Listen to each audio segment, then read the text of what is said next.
name is Joe Paopao. I'm the head coach for the University of Waterloo. One of the main reasons I'm here is the fact that I get to work with some great student athletes and to see their growth as far as they're coming here for the first time and seeing a vision where, you know what, we want to take it from athletic Bob Copeland to Christine Stapleton, that we want to take the next step, which is to get to the level where some of the top teams in our conference are at right now. And for us to be competitive, for us to not only academically be well-renowned, we'd like to raise our athletic program as close as we can to that level, which took time. It took 50 years for us to get there. Well, hopefully it doesn't take us 50 years to get our athletic program. When they called me and asked me if I would be would help this university take the next step, I said yes. I wasn't sure because my family is back in California, so there's some personal reasons that I had to hesitate. But you know, I'm glad to take the reins over as the head coach. I enjoy the relationship I have with the administration and our coaching staff and the players that we're trying to build a program that we can be proud of moving forward. You know, we've changed the logistics from the standpoint of our athletics model.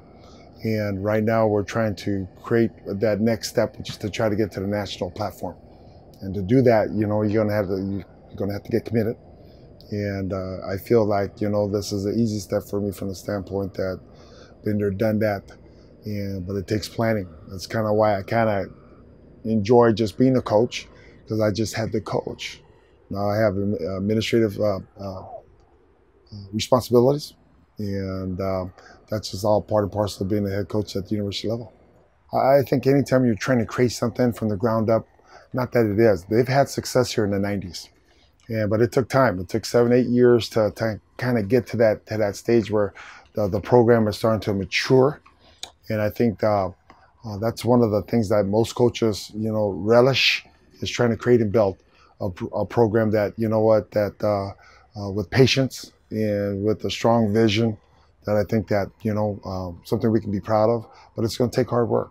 I think anything worthy in life, when you look back and you reflect, hopefully there's a wow factor. It's kind of raising our own children. We've got 4 that's in their 30s, they have families and so forth. So I've seen the growth, and you know, to see young men come in as first-year student athletes at 17, leave at 23 with a great degree, and had an experience that they can augment their personal life for the next 40 or 50 years. So, you know, for coaches, I think that's part of our gratification.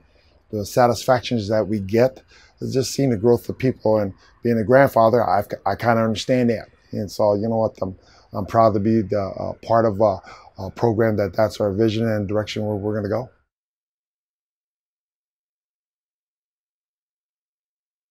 It makes it easier. It makes it easier from the standpoint that it identifies the young men, our students, who can get in. And if they can't get in, then our conversation stops. But we also believe that if they can get into this great university, we think that good students make good football players, because the ability to process and understand how things work. And I think that's the key in strong football programs, whether it's Queens or Toronto, the teams that are strong academic, and even Western.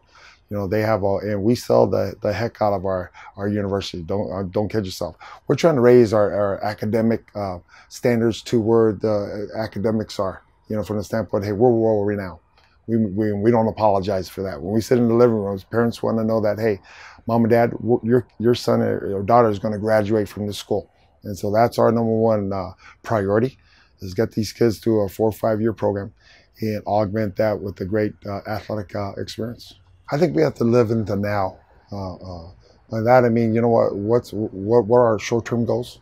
And that's to play with a lot of energy, to play mistake-free and not beat ourselves. It's tough enough beating the opponent, but when you're playing 2 teams from within, that's a little bit tough in any sport.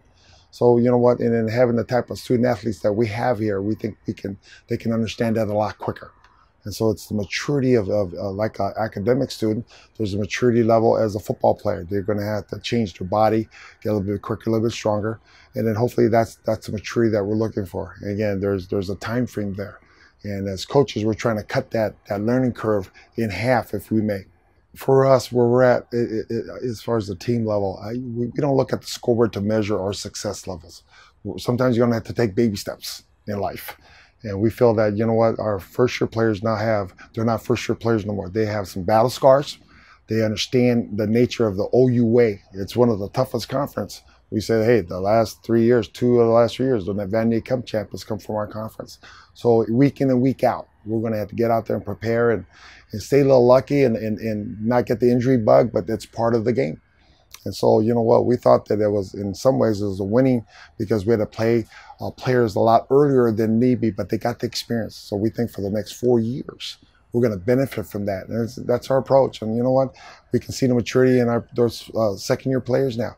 You know, they have the wherewithal to understand the expectations on our part. And you know what, we're just going to take those one step at a time and build it one brick at a time and build that foundation that I think most good programs, you know, will follow.